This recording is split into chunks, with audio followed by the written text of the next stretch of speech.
I have received some requests to talk about Ishmael and Isaac, and I want to talk about this because it reveals the difference between Yahuwah's covenant with Ishmael versus his everlasting covenant with Isaac and Jacob, which is Israel.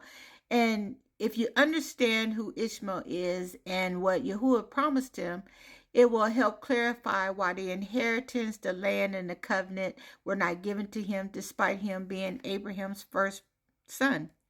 So who is Ishmael? In Genesis 16:11-12, and the angel of Yahuwah said unto her, Behold, thou art with child, and shalt bear a son, and shalt call his name Ishmael, because Yahuwah hath heard thy affliction.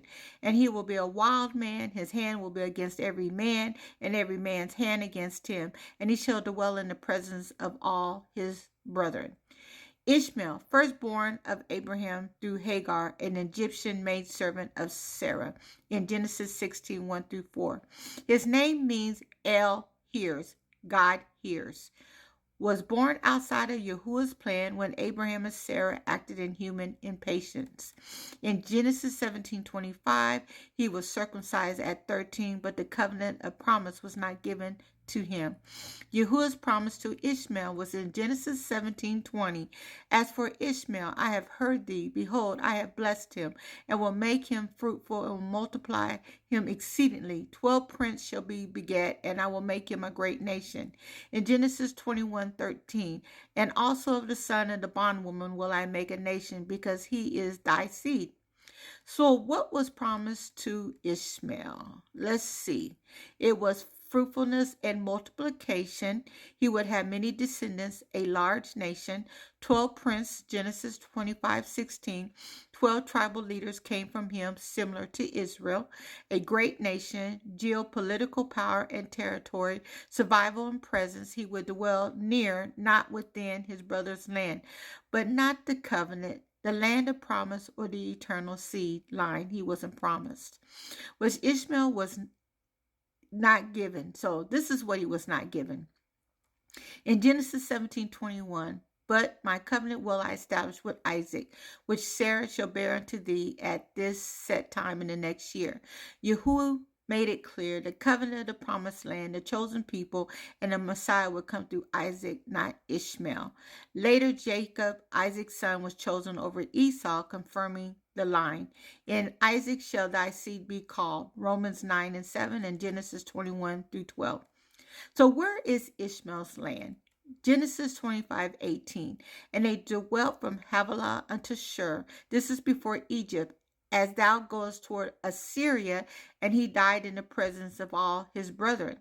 This region includes parts of modern-day Arabia stretching toward Assyria and Egypt.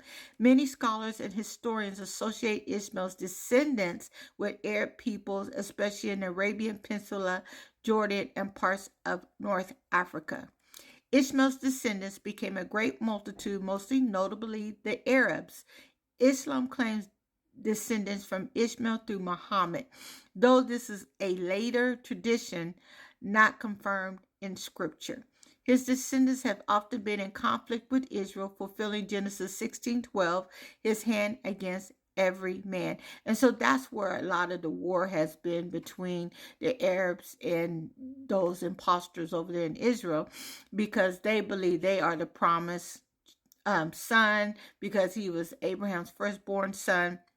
And a lot of Islam is over there. And we know just by reading the ancient scriptures and historical facts and the Bible, the Torah, that Isaac was the promised son, not Ishmael. So the prophetic distinction between Israel versus Ishmael: the mother was Hagar, a bondwoman Egyptian, and Isaac was Sarah, a free woman covenant. The inheritance: a great nation, but no covenant. Everlasting covenant, land, seed, and Messiah was for Isaac.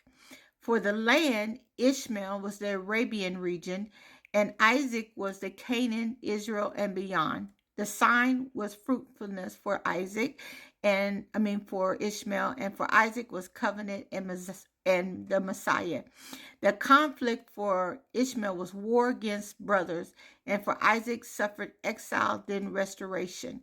In Galatians 4:22-31, Paul uses Ishmael and Isaac to teach about flesh versus promise, bondage versus freedom, showing the spiritual difference too.